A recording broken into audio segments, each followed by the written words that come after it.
నమస్తే, welcome to I news.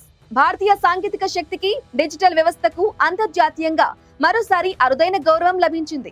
ఏకంగా British ప్రధానమంత్రి కీర్ స్టార్మర్ ముంబై పర్యటనలో భారతదేశ ఆధార్ వ్యవస్థలపై ప్రశంసల వర్షం కురిపించారు.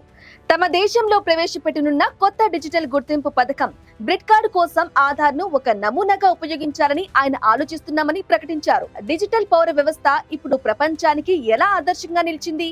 బ్రిటన్ లో దీనిపై ఉన్న ఆందోళనలు ఏమిటి? పూర్తి నివేదిక మీకోసం.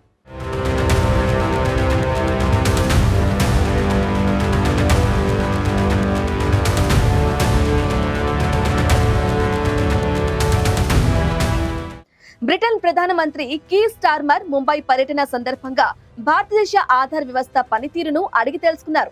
ప్రతి భారతీయ పౌరుడికి ప్రత్యేక డిజిటల్ గుర్తింపు సంఖ్యను కేటాయించే ఆధార్ వ్యవస్థ ప్రభుత్వ ప్రయోజనాలకు అర్హులకు చేర్చడంలో, దేశంలో మోసాలను తగ్గించడంలో అద్భుతంగా పనిచేస్తుందని ఆయన కొనియాడారు. ఈ సందర్భంగానే ఆయన ఆధార్ సృష్టికర్త ఇన్ఫోసిస్ సహా వ్యవస్థాపకుడు నందన్ నిలేకనిని కూడా కలిసి చర్చలు జరిపారు. బలమైన, సురక్షితమైన డిజిటల్ గుర్తింపు వ్యవస్థను బ్రిటన్ లో ఎలా నిర్మించాలనే విషయంపై వారు అభిప్రాయాలు పంచుకున్నారు.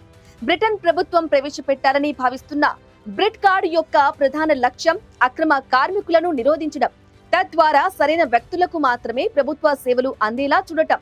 ఇక ఆధార్ లో వేలిముద్రలు, కనుపాపుల స్కానింగ్లు వంటి బయోమెట్రిక్స్ ఉన్నప్పటికీ బ్రిటన్ మాత్రం తమ వ్యవస్థలో ఆ బయోమెట్రిక్ డేటాను చేర్చకుండా డేటా భద్రతపై మరింత దృష్టి పెడుతుందని ఆ దేశ ప్రతినిధి స్పష్టం చేశారు. అయితే బ్రిటిష్ ప్రధాని ప్రకటన తరువాత కూడా తమ దేశ ప్రజలు ఆందోళన మాత్రం పూర్తిగా తగ్గలేదు. డిజిటల్ గుర్తింపు రాకతో తమ గోప్యతకు భంగం కలుగుతుందని, ప్రభుత్వం తమపై నిఘా పెంచుతుందని దేశ నివాసితులు తీవ్ర ఆందోళనకు వ్యక్తం చేస్తున్నారు. ఏదేమైనా ఈ మొత్తం వ్యవహారం నుంచి ఒక విషయం మాత్రం స్పష్టమవుతుంది. అదేమిటంటే, భారతీయ ఆధార్ నమూనా ఇప్పుడు ప్రపంచానికి ఒక గొప్ప ఉదాహరణగా నిలిచింది. ప్రతి దేశం తమ సొంత అవసరాలు, సవాళ్లను దృష్టిలో ఉంచుకుని ఈ వ్యవస్థను స్వీకరించాలని విశ్లేషకులు సూచిస్తున్నారు. ప్రాపంచిక స్థాయిలో మన ఆధార్ వ్యవస్థ గుర్తింపు పొందడం భారత్ యొక్క డిజిటల్ పురోగతికి నిదర్శనం. బ్రిటన్ ఈ నమూనాను ఎలా స్వీకరించి తమ ప్రజల గోప్యత ఆందోళనను ఎలా పరిష్కరిస్తుందో వేచి చూడాలి.